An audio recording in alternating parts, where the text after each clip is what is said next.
अच्छा भैया, हम बिरहा लोक गीत गायक पप्पू यादव कैथी मार्कंडे महादेव वाराणसी की धरती से एक बहुत ही चर्चित कांड आप लोग के बीच में लेकर प्रस्तुत है। हमें आशा ना विश्वास है कि जौन प्यार आशीर्वाद दुलार आप लोग का हर बिरहा के मिलला, ये बिरहा के भी मिली। रिकॉर्डिंग राम मंदिर मुंबई महाराष्ट्र की धरती माँ स्टूडियो से बड़े भैया सुभाष गुरु जी की देख रेख में होते। और आप लोग गाना सुनिहन, लाइक सब्सक्राइब और कमेंट में अपन विचार बताइए बिरहा कैसन लगल। 4 लाइन भूमिका में भाव लिखले हूं कवि जी, बड़ी सुंदर बात लिखलन आदरणीय हमारे गुरु जी श्री सुरेंद्रनाथ यादव ने। लिखा है कि समाज के प्रति समाज कहाँ जा रहा है। कहा नाम हो मास्टर कैसे?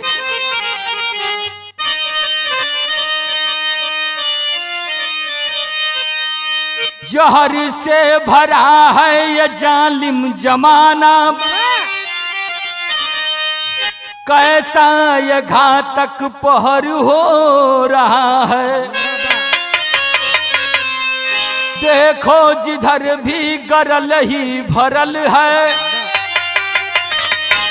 अपनों पे ही अब कहर हो रहा है। भरा देश है हर सहज भेष में अब, अरे दया भाव सब बेकदर हो रहा है। दोषी है शिक्षा या दीक्षा सुरेंद्र, या पर्यावरण का असर हो रहा है।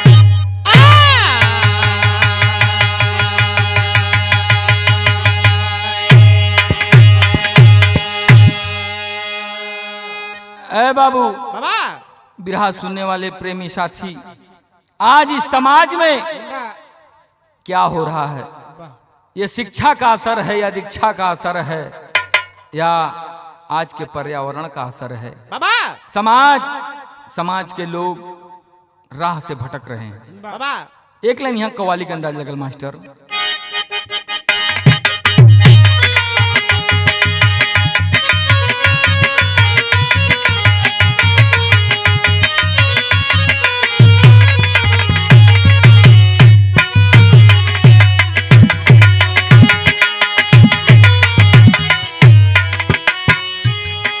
कहा नाम है कोई आशिक मासूका से कह रहा है, का कले हो? जाग उठेंगे गर्द पुराने जख्मों की अंगनाई में। जाग उठेंगे गर्द पुराने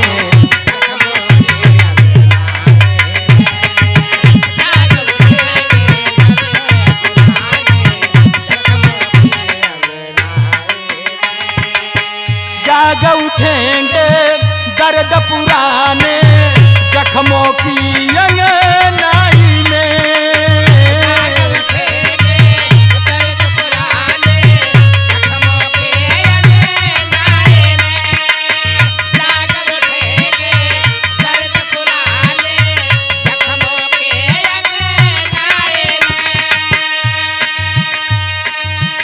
जाग उठेंगे दर्द पुराने जख्मों की अंगनाई में। दिल की चोट उभर जाएगी, दिल की चोट उभर जाएगी, मत निकलो पुरवाई में। दिल की चोट उभर जाएगी,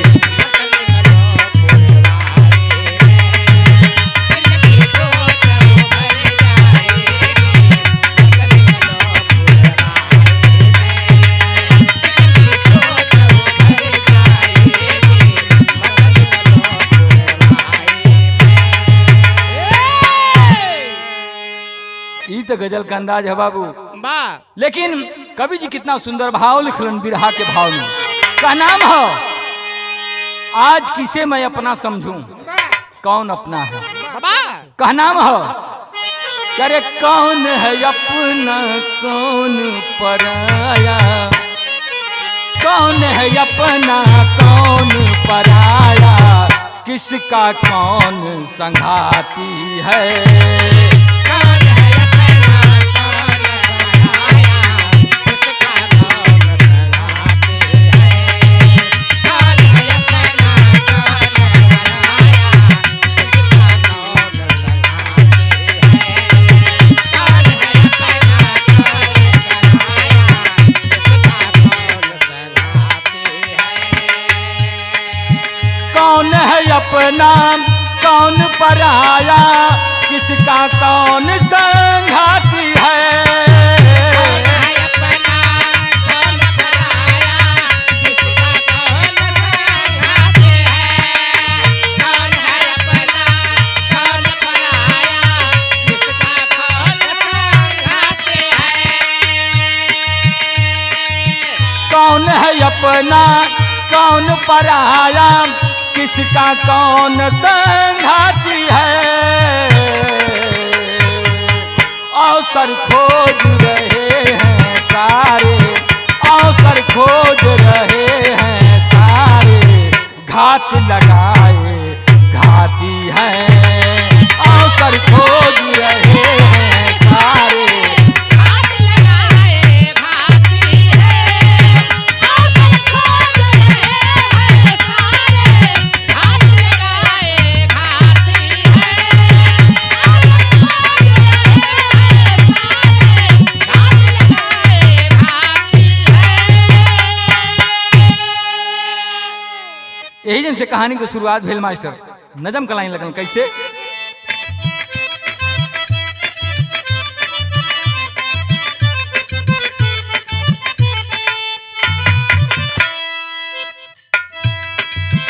करूं भरोसा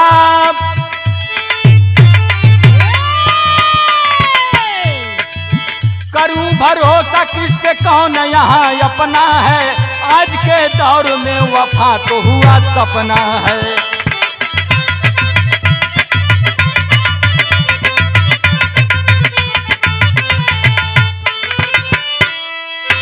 और यहाँ की घटना जनमानस को झकझोर दिया, विश्वास तोड़कर मर्यादा को निचोड़ दिया।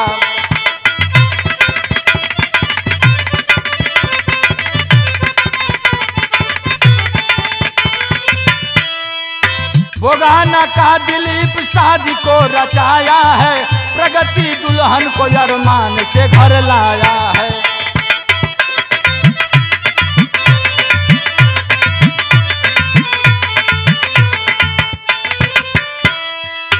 हंसी जवान दुल्हन का रंगीन सपना था, पति की आड़ में निजी यार से चिपकना था। 4 दिन रह के आई नैहर में अनुराग मिला, 4 दिन रह के आई नैहर में अनुराग मिला। चली है बात दिल यार से ना साज दिला।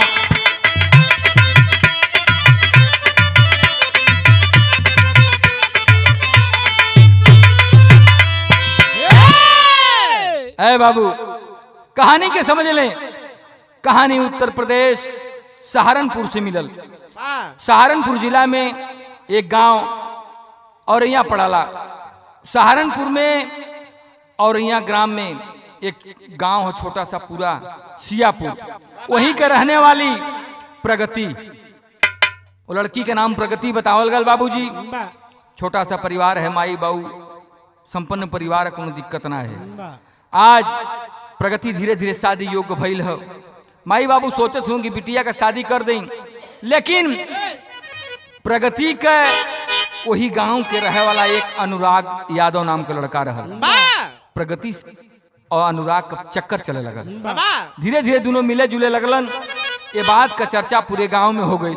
जब पूरे गांव में भइल है तब माई बाबू सोचलन कि अगर कोनो ऊंच नीच घटना अगर हो जाई तो गांव देश में मर्यादा बिगड़ जाई, सम्मान बिगड़ जाई। आज बाबूजी प्रगति का शादी उन्हीं का प्रगति का एक बड़ी बहन रहनी, उन्हीं के देवर रहन जेकर के नाम दिलीप बतावल गए। वही दिलीप से प्रगति के शादी तय हुई और तय भइल है। शादी भइल है 5 मार्च के। 5 मार्च के प्रगति दुल्हन बन के दिलीप के घरे गईलीन।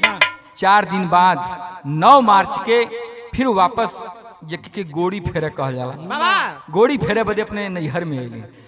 आज बाबूजी 4 दिन बिता के ससुराल में अपने नैहर में आइल प्रगति है बाबू। लेकिन जब नैहरे में आइल अनुराग जब भेटायल तो कहले कि का हो हमरे करेजा पर पहाड़ तोड़ के अब बियाह कह के चल गेलू अपने पति के घरे, आई ना सोचलू कि हमार कैसे बीती। बाबा ए बाबू जब इतनी बात प्रगति सुन ले अनुराग से कहले कि अनुराग सुना शादी तो हमार हो गई, माई बाबू जबरी कर दहलन, लेकिन हमरे दिल में खाली तो ही बसल हुआ। आज तक हम दिलीप के अपन पति ना मन ली। और दिलीप का परिवार बाबूजी एक संपन्न परिवार था। 4-5 जीसीपी थी उसके पास, क्रेन जो कि गाड़ियों को टोचन करती हैं, बड़ी बड़ी सामान उठाती हैं, जिसको कि हेड्रा भी कहा जाता है। आज बाबूजी बहुत संपन्न परिवार था, कोनो दिक्कत परेशानी ना रहल, बहुत बढ़िया घरे शादी भइल रहल। लेकिन प्रगति के कहीं न कहीं दिल में अनुराग बसल रहल। जब नैहर में अनुराग से भेंट भइल है तो दोनों अपन अपन सिकवा गिला करत हुन। एक लाइन गीत बदल गई मास्टर।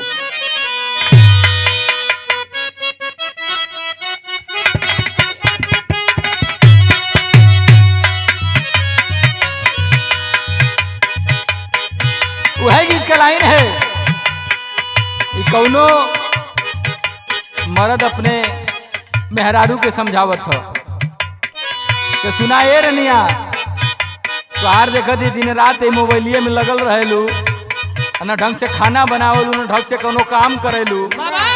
डोलैया कहे का हम कह दिलिए थी बतावत तब बतावत ह का कले ह पबजी खेले में सब्जी जरवलू,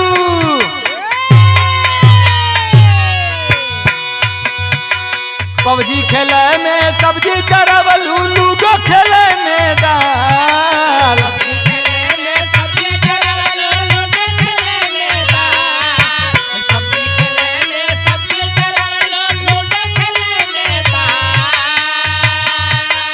पबजी खेले में सब्जी जरवलू, लूडो खेले में दाल, रोटिया जारी देहलू हो, रोटिया जारी देहलू हो, होठवा रंगन लाले लाल होठवा।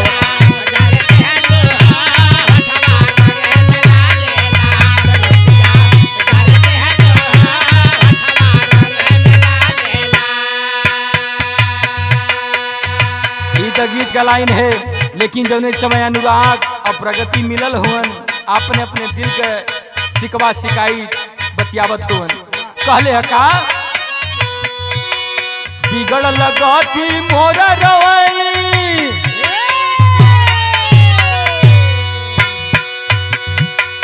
बिगड़ लगती मोर रवल, प्रगति होई का अंजाम,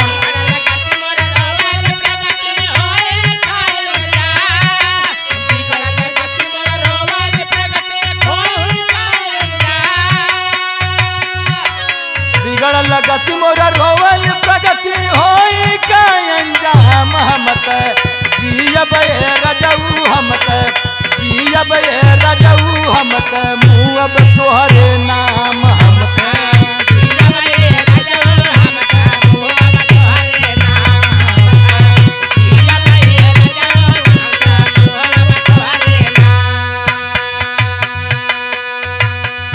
अनुराग कलश के हमके छोड़ के चल गईलू। प्रगति कहे कि सुना अनुराग आज भी हमारे दिल में तो ही बसल हुआ, और जब तक जियब तोहरे ही नाम से जियब, तोहरे ही नाम से मुँह, तू हमार सच्चा प्यार हुआ। कहले है और का जिंदगी जहार कैले मांगी कैसे नूरावा,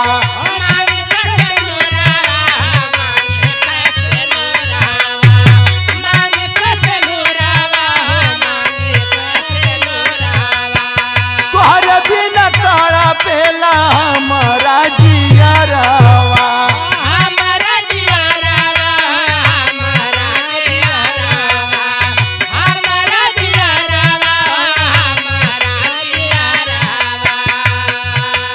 देके सहारा हमके उबारा कैदा काम तमाम, सहारा हमके उबारा कैदा काम तमाम, हम देके सहारा हमके उबारा कैदा काम तमाम।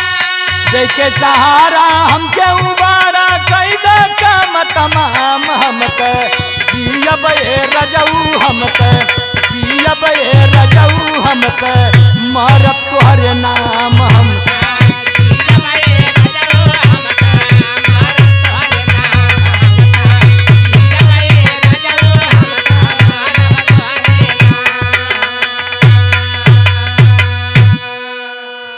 ए बाबू जब दोनों का बात होए लगल तो प्रगति कहलेस के अनुराग हम तो के जीते जी भुला ना सकीला।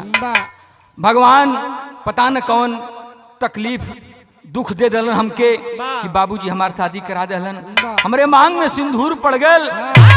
सबसे बड़ा दुश्मन वो सिंदूर हो गल। अनुराग एक हम तो से बात कहल चाहत है, अगर वो काम कर देता तो जिंदगी भर हम आजाद से रह जाए।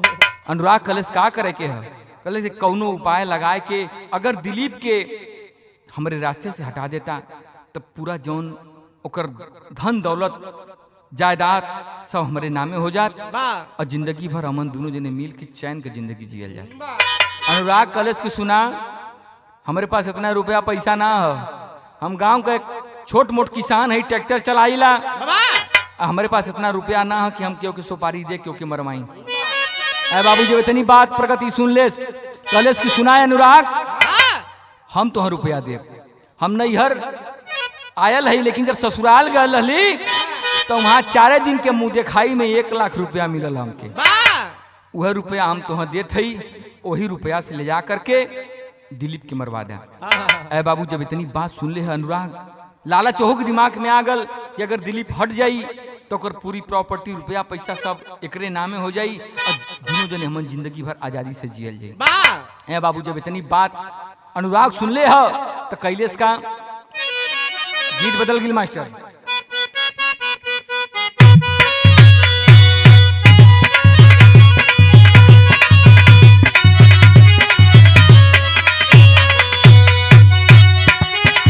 क्या बात है,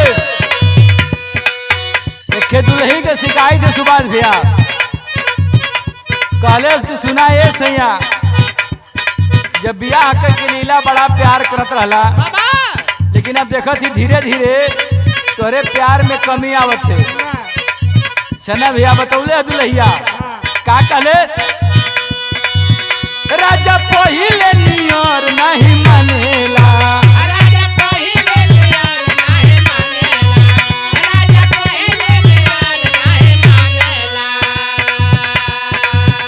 अपन में हरि के गैर लेखा जानेला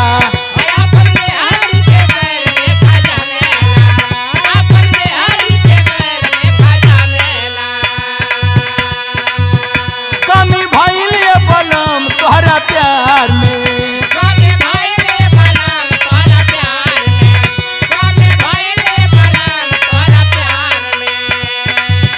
चीज ये कहू सिंगार के नया नेला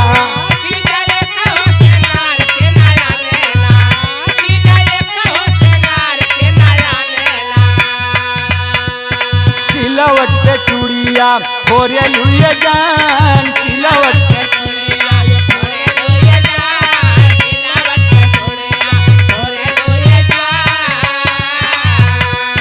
सिलवट पे चूड़िया फोरे लुए जान तय अपने राजा जी के दिलवा काहे तोड़ लुए जान।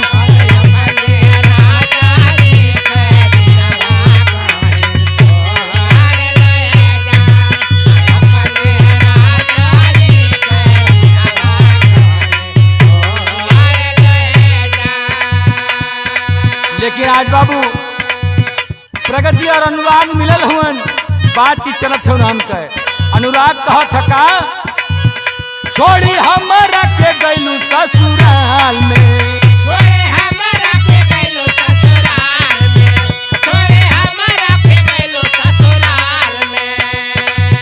रहलू पिया संग झूमत सूरताल में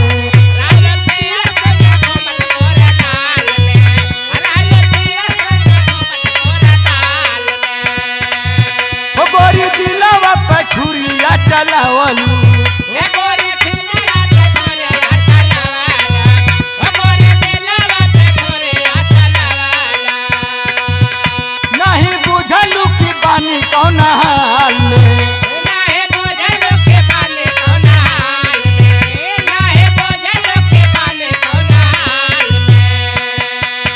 अरे हमारी जिंदगी भइल बाबिरान, हमारी जिंदगिया भइला बाबेरा, हमारी जिंदगिया भइला बाबेरा। हमारी जिंदगी भइल बाजियान, हमारी जिंदगिया भइला बाबेरा, हमारी जिंदगिया भइला बाबेरा। अरे हमारी जिंदगी भइल बाजियान, तके करा खातिर जियब लागे सारी दुनिया बिरान।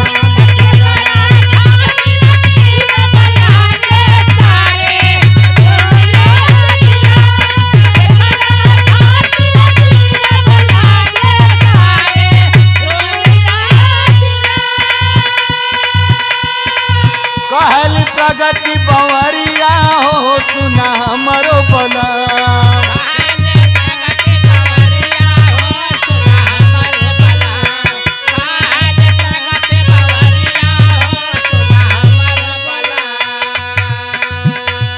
लाइल बाड़ी बहुत रुपैया हो तुहके देब हम।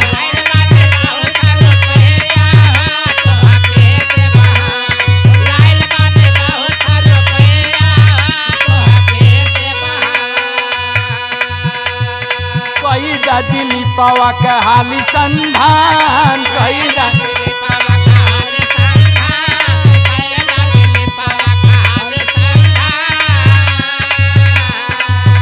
अरे कैदा दिली पावा के हाली संधान, तके करा खातिर जियब लागे सारी दुनिया बिरान।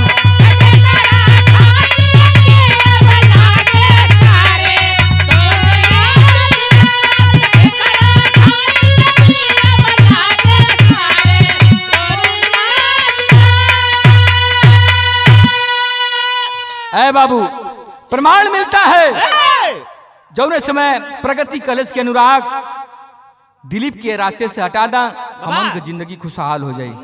ऐ बाबूजी जब अनुराग कलेश के हमारे पास रुपया पैसा ना हो, कलेश की सुना ससुराल में गल अली मुँह दिखाई में 1 लाख रुपया मिलल, वह रुपया ले ला और कोनो व्यवस्था कह के रास्ते से हटावा। ऐ बाबूजी जब अनुराग रुपया के पौले है 1 लाख, बड़ा खुश भयल, दिल में कहीं ना कहीं तो लालच हो के रहल कि प्यार भी मिल जाई और दिलीप के जायदाद भी मिल जाई। लेकिन पैसा लेके चलल हो, और जब चलल तो टेरी के अंदर भाव लगल मास्टर।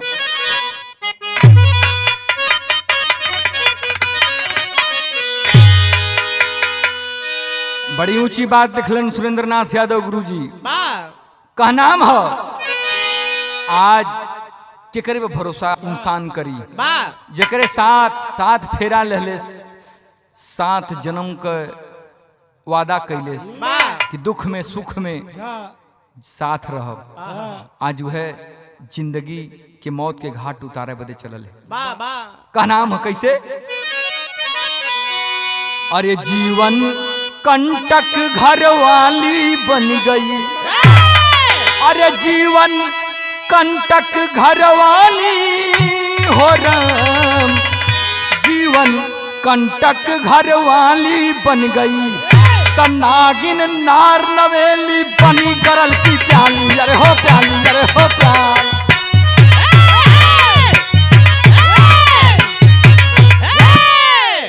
नागिन नार नवेली बनी गरल की प्याली, जीवन कंटक घर वाली बन गई।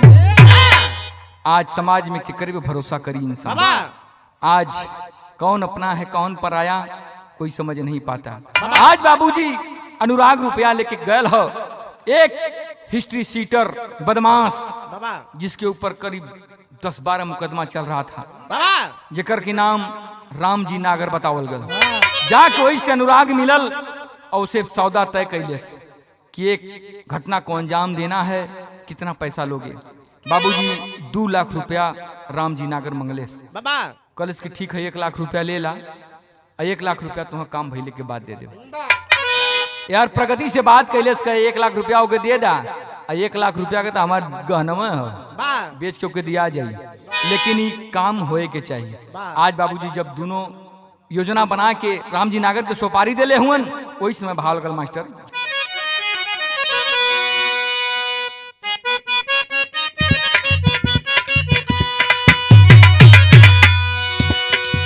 रुपया पाया अनुराग जागल मन में बेसराग, रुपया पाया अनुराग जागल मन में बेसराग, किया भारी भागम भाग मुस्कराई के चला, मिला राम जी है नागर बात किया है उजागर, पैसा लिया है सौदागर तब धधाई के चला। एक दिन मिला राह में आके कहे दिलीप हाथ बढ़ा के, एक दिन मिला राह में आके कहे दिलीप से हाथ बढ़ा के, फसल कार नहर में जाके संग लिया के चला, जनला ना दिलीप सच्चाई गई न तीनों संग में आई रहल सिवान का ढलाई दिल दुखाई के चला।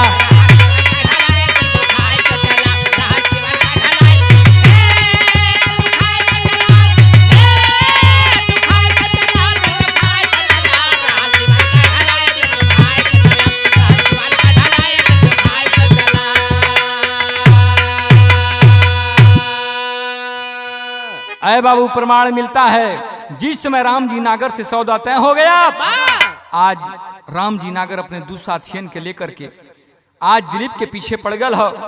हर प्रगति दिलीप से फोन करके रोज बतियावे हाल चाल करे। एक दिन दिलीप अपन किरान लेकर के आगरा की तरफ गल है।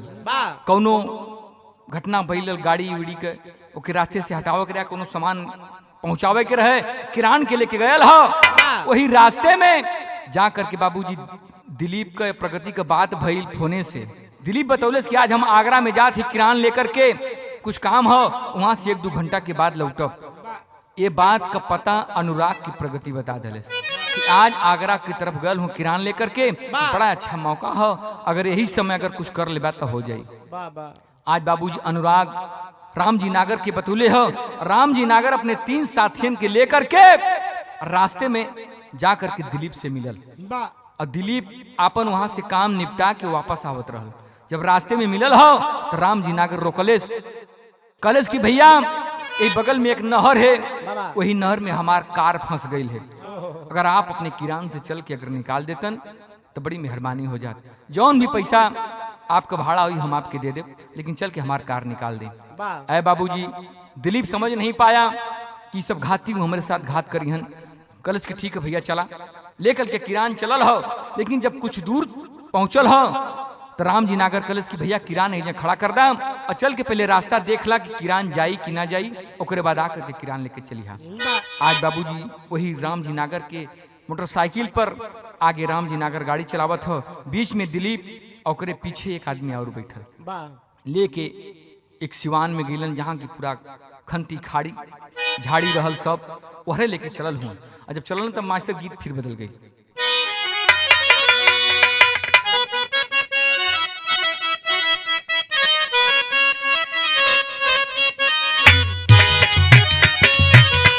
बड़ी पुरान गीत है लेकिन आज भी एकर लहर एकदम बरकरार है। कौनो दुलही बतौले है सात नदिया परवा से मोर भैया अइला रे ना नदी मोर भैया अइला रे ना नदी मोर भैया अइला रे ना नदी। सात नदिया परवा से मोर भैया अइला रे ना नदी मोर भैया अइला रे ना नदी। तबो नाही बाबा विधवा कैला छोटी रे ना नदी।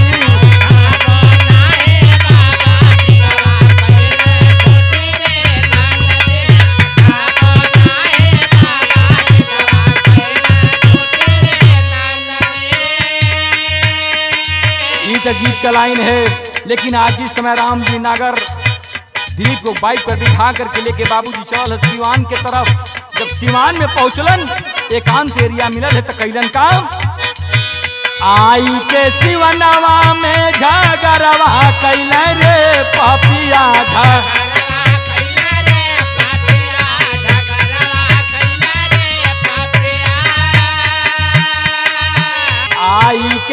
मनवा में झगड़वा कैले रे पापिया, झगड़वा कैले रे पापिया, मारी के बंदूक से कपड़वा फोड़ले रे पापिया।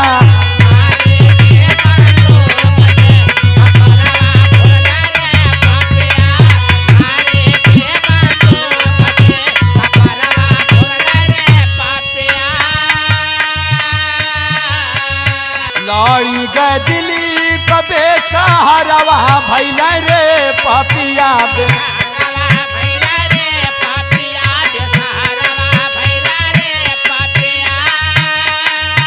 लड़ले दिलीप बेसहारवा भैले रे पापिया, बेसहारवा भैले रे पापिया, गोली लगत गिर गईल कपरवा धैले रे पापिया।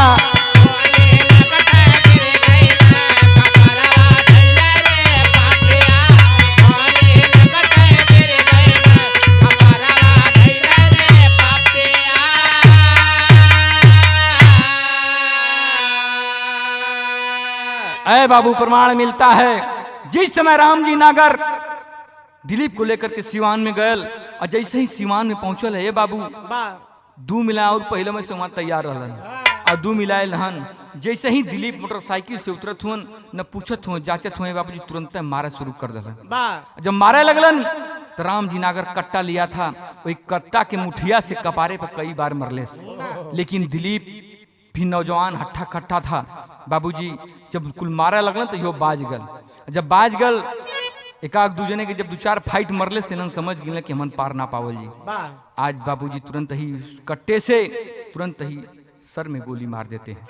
और जब दिलीप के सर में गोली मरले हुन सर पकड़ के दिलीप जमीन पर गिर गल है बाबू। जब जमीन पर गिरल हो कहना में गीत बदल गई मास्टर।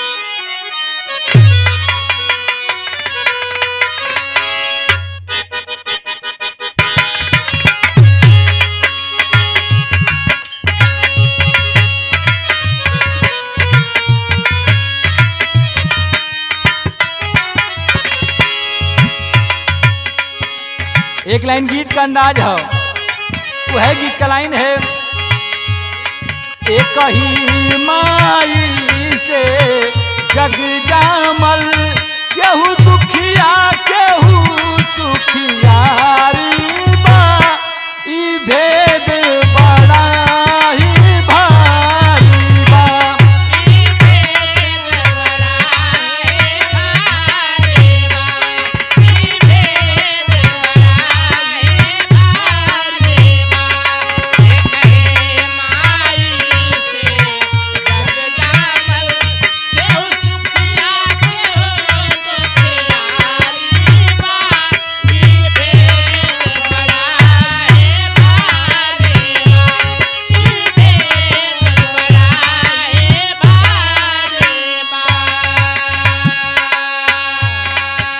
लेकिन बाबू जिस समय वह पापी गोली मार देते हैं दिलीप जमीन पे गिर गया, लेकिन घायल है। पूछो था उनसे क्या कहले हो, गिरल जमीन पे दिलप कहे,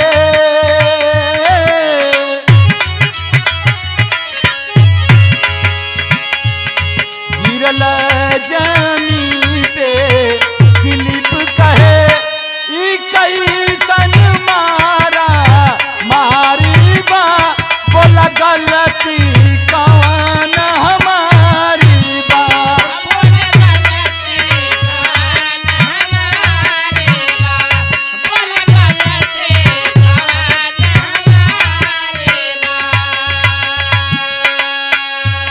दिलीप पूछो तो कि भैया हमके तो यहाँ लेके अला अपन कार निकलवाओ बदे, लेकिन हम कमन गलती कैली कि हमके मारत हुआ, गोली भी मार देला, का बात है।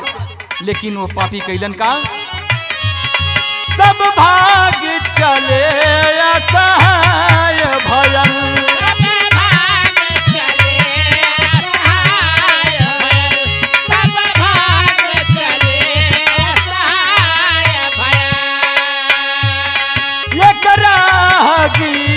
जब आए गयल,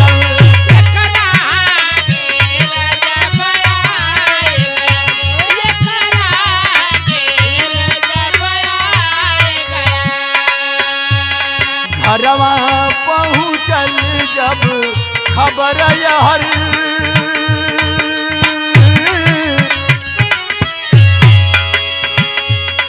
घरवा पहुँचल जब खबर हर हॉस्पिटल दवाई जारी बा बोला गलती कौन हमारी बा बोला गलती कौन हमारी बा बोला गलती कौन हमारी बा।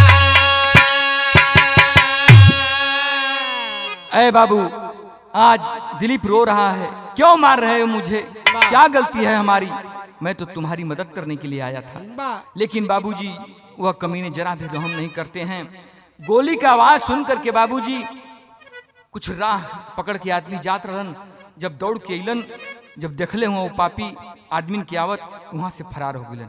जब फरार भइलन तो वही में से कुछ लोग पुलिस के फोन केलन, पुलिस आइल है और उस समय घायल अवस्था में दिलीप था। दिलीप से घरे का नंबर लेकर के घरे फोन कैलन, हर पुलिस वाले उठा करके लेके सरकारी हॉस्पिटल में गईलन। वहाँ जवाब दे दिले डॉक्टर, तब वहाँ से और आई हॉस्पिटल पड़ाला वहाँ लेके गईलन, वहाँ भी डॉक्टर जवाब दे दिया। तब लेकर के दिलीप के वही पुलिस वाले आगरा मेडिकल सेंटर हॉस्पिटल वहाँ लेके गल हुन, वहाँ एडमिट कैले हुन। दवाई चलत है बाबू, घरे वालन के पता चलल, सब लोग भागल पराल वहाँ पहुँचल हुन कि आखिर का हो गल, के ऐसा दुश्मन हो गल कि गोली मार दिले। सब लोग रोवत हो, छपटियात हो, लेकिन यह जो प्रगति दुल्हनिया है इहो रोवत है, सबसे ज्यादा करेजा पीटत है। हाल का है, गीत फिर बदल गई।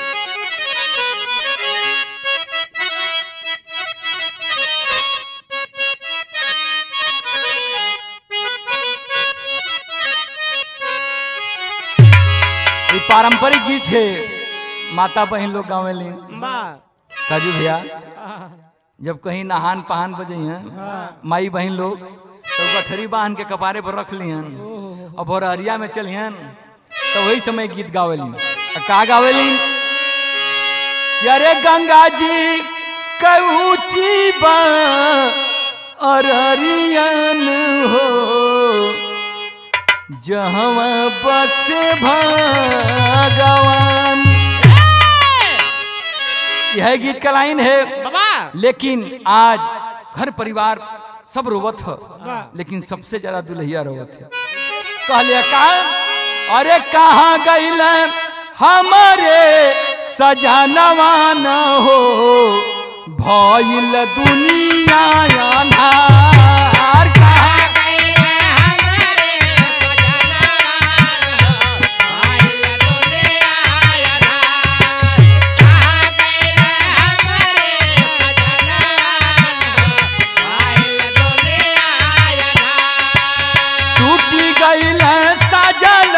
सपनावा न हो भइल दुनिया अनार।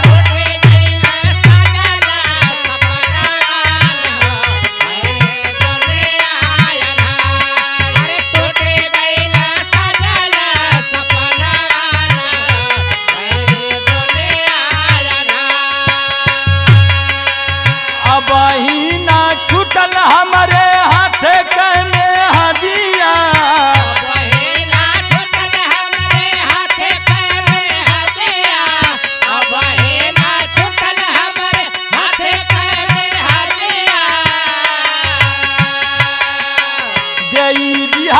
विधाना तू कैसन दर दिया।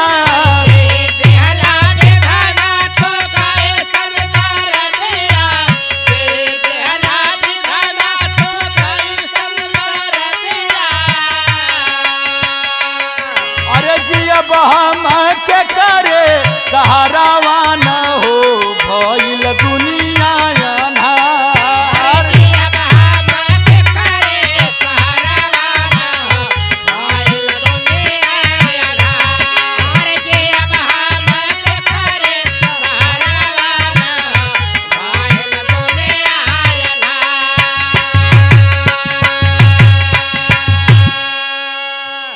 बाबू। हॉस्पिटल में जा करके माई वही दिलीप के ऊपर गिर के रोवथिन की बेटवा हमरे परिवार का हमरे खानदान के कहीं चिराग रला है तोहके के गोली मार दिलस के दुश्मन बन गल। बाबू रोवत हुन, घर परिवार सब रोवत है बाबू, लेकिन दुल्हिया जन प्रगति है मार छाती पीटत है कि सैया हमके कौने और का लगैबा, अगर भगवान न करे अगर कुछ हो जी तो हमार सहारा के बनी, कैसे हमारी जिंदगी बीती। आज बाबूजी रोवत थे बिलखा थे, लेकिन बतावा जाला कि पुराण कहावत है कि तिरिया चरित्रम दैयो न जानम। आज बाबूजी छछोधार रोवत है, लेकिन आज इस करतूत को देखकर उस प्रगति के रहन सहन के देख के कवि जी पहपट में भाव लिखलन।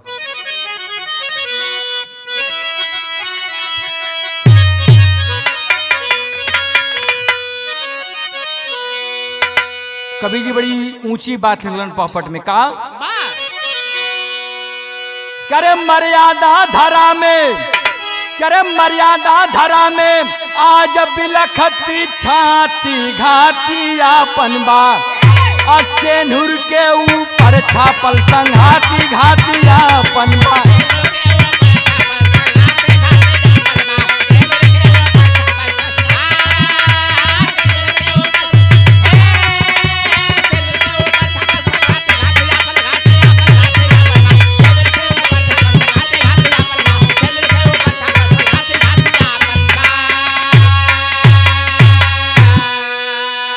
तीसरे दिन हो गई मृत्यु जब लाश ले घर पे आयल हो, माई बहिनी भैया रोए अखियन आंसू छछाइल हो। अरे जांच करे ले पुलिस आई शुरुआती छाती आपन बाप, अरे जांच करे ले पुलिस आई शुरुआती घाती आपन बाप, नार ना जनी नखरा ढेर देखाती घाती आपन बाप।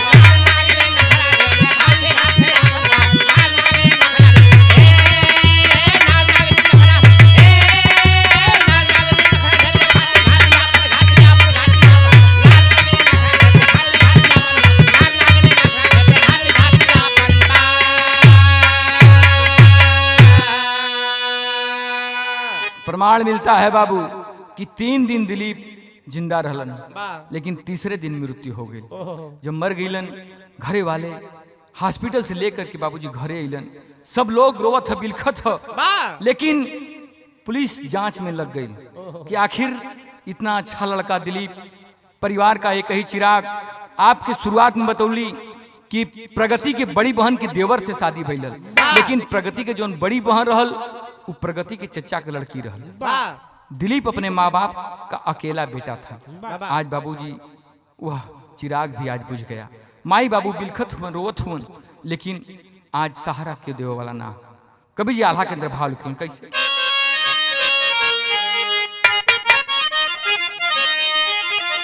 कि के कर भी सवास करी आज दुनिया में भैया,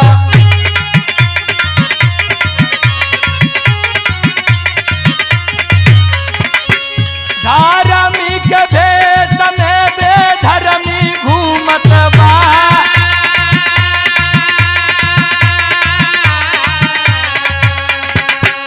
जे कर धैली बहिया के जान से मुअवली भैया।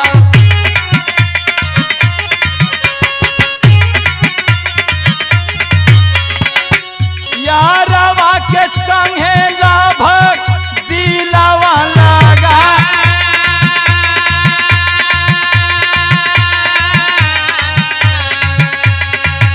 भाग दौड़ जांच पुलिस सीसीटीवी देखे बाबू,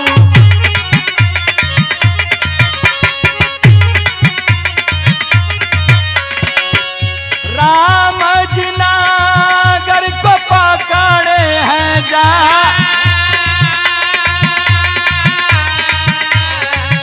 खुलल भेद प्रगति आनु राग पकड़ल भैया।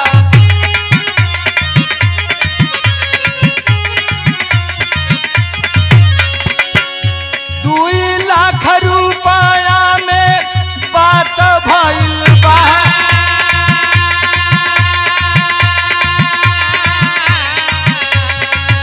प्रगति स्वीकार कैली सब कुछ बतवली भैया।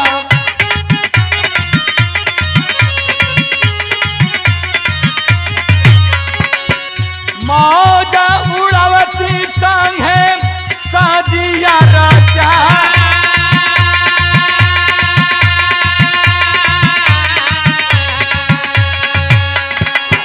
होई जाई विधवा सब पाई जाती धनवा बाबू।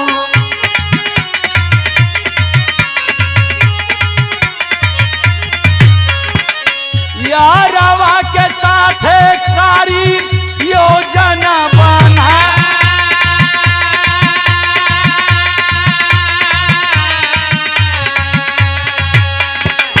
लेकिन सारी योजना भी फेल होई गईली भैया।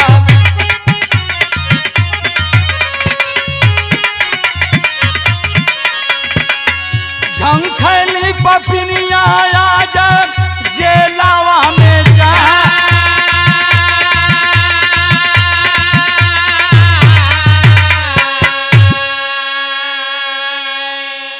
अरे बाबू प्रमाण मिलता है जिस समय दिलीप की मौत हो जाती है बाबूजी पुलिस सख्ते में आ गई, छानबीन करे लगल चारों तरफ। जिस रास्ते से गया था दिलीप उस रास्ते में जितना सीसीटीवी कैमरा लगा हुआ था सबकर छानबीन भइल। हर कैमरे में दिलीप अपने किरान को चलाते हुए जा रहा था, लेकिन लास्ट का जो एक कैमरा बचा उस कैमरे में दिखाई देता है कि राम जी नागर के गाड़ी पर बैठ करके दिलीप जा रहा है। जब वो कैमरा में राम जी नागर लौकल हो पुलिस देखलस कर रही तो हिस्ट्री सीटर हो, बहुत बड़ा बदमाश हो। तुरंत बाबूजी पुलिस हरकत में आई और जा करके राम जी नागर के गिरफ्तार कैले। जब राम जी नागर के उठाए के ले जाए के चौचक जब 4 बियत कसलेस कायदे से कि बोल तेरे साथ दिलीप दिखा था और तू ही इसकी हत्या किया है, तब राम जी नागर हाथ जोड़ के कलश किए साहब हई तो हम जरूर, लेकिन हमके सुपारी देवल गई है 2 लाख रुपया में सौदा तय भल है कही कैलस के। तो राम जी नागर प्रगति को नहीं जानता था, सिर्फ अनुराग को जानता था। वो अनुराग का नाम बतौले कि अनुराग नाम का लड़का हमके 2 लाख को सुपारी दे ले। अब पुलिस जाके तुरंत अनुराग के उठौले। जब अनुराग पकड़ायल है, जब अनुरागों के 4 डंडा जब लगल कायदे से प्यार का भूत उतरल तब प्रगति के बतौले कि सरकार हमार दोस्त ना कुल दोस्त प्रगति कहे। वह हमें रुपया दहलेस कलश की मुंह दिखाई में 1 लाख रुपया मिलल हो, यह लेके हमारे पति की जान से मरवा दे, जिंदगी भर अमन ऐश करल जाए। तो साहब वही के पूरी योजना बनावल है। जब पुलिस इतनी बात सुनले जाए के तुरंत प्रगति के उठौले मार करेजा फिटत रहने की मर जाब जी वही सैया की चिता पर हमहू जर जाब। पुलिस कलश की चला अब तो रिमांड जेल में ले आई, पकड़ के ले आई बाबूजी पुलिस। अनुराग प्रगति के जब सामने बैठा के जब पूछे लगल तो प्रगति पूरी बात के बतौले कि सरकार हम योजना जरूर बनौली, हम अनुराग से प्यार करत रहली, लेकिन माई बाबू हमार जबरी शादी कर दहलन दिलीप के संग हैं। दिलीप के हम कभी पसंद ना कैली और योजना बनौली कि अगर दिलीप मर जी हन तो उनकर जो धन दौलत हमरे नाम से हो जाई और फिर अपने प्रेमी के साथ रह के अपन जिंदगी बिता ले। पुलिस कलश की चला अब जेल में चल के हो जा अपन जिंदगी बितावा। आज दोनों जने जेल में गईलन, लेकिन आज माई बाबू का कहाल है खड़ी में भाव लिखलन कवि जी।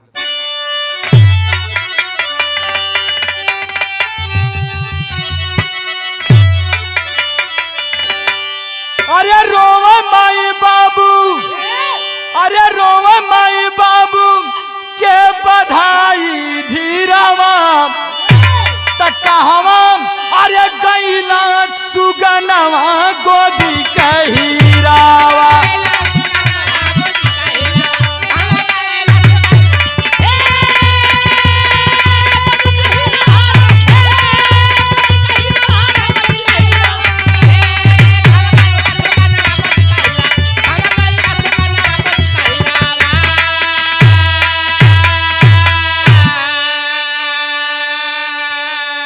अरे रोव माई बुढ़िया दुख में हसिया गिराई के आ चली गईला लाल कहाँ बहिया छोड़ाई।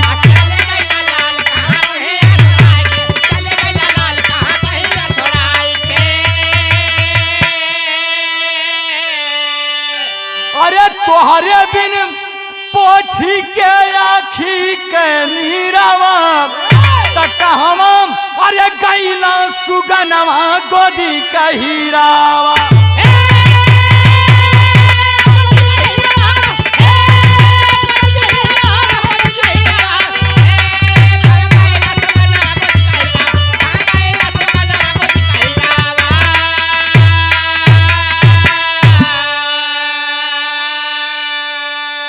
अरे बाबू, इस प्यार के चक्कर में प्रगति अनुराग तो जेल गईलन, लेकिन आज बुढ़ाई माई और बाबू के बिगड़ गई। माई रोवत हिन की बचवा अब हमहन के सहारा बनी, के करे सहारे हमन अपन जिंदगी जियल जाई, के हमहन का दुख दर्द देखी और के हमन का सहारा बनी। आज रोवत होन, लेकिन कवि जी एक लाइन और लिखलन का गौर करने की बात है। अरे प्यार व्यार दिल बिल से बिगड़त बा खेल हो, अजान जाला केहू का केहू त जाला जेल हो।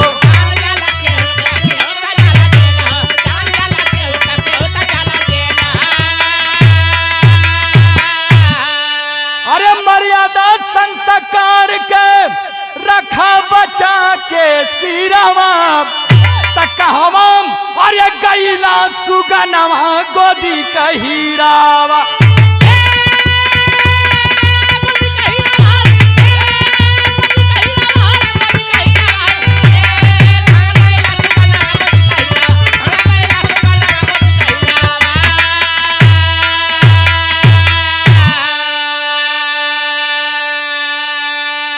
ए बाबू, आज समाज में ऐसी घटना हो रही है, इसका कारण हमारा संस्कार है, हमारी गलत शिक्षा है। अगर अपने परिवार को, अपने बच्चों को अगर अच्छा संस्कार, अच्छा शिक्षा देंगे, ऐसी नौबत नहीं आएगी। आज दुनिया मोबाइल पर, टीवी पर, सिनेमा में हर चीज जितना समाज की गंदा करत हो, वही चीज के कैद करके अपने दिमाग में बैठा के वही राह पर चलत है इंसान। लेकिन जौने दिन ये चीज के त्याग दई, या अपन परिवार संस्कार फिर से सही हो जाए। यही से गुरु जी के कहनाम हो कि अपने परिवार को, अपने बच्चों को शिक्षा दो, अच्छा संस्कार दो और अपने परिवार को सही राह दिखाओ, तब तो सही सलामत इस संसार में परिवार चल सकता है। आखिरी भाव लगा कि गुरु बिहारी गुरु गणेश रामलाल चंद्रिका ज्ञानी, अरे बिरहा महर्षि गुरु राधे श्याम, अरे रामधार बरदानी हो।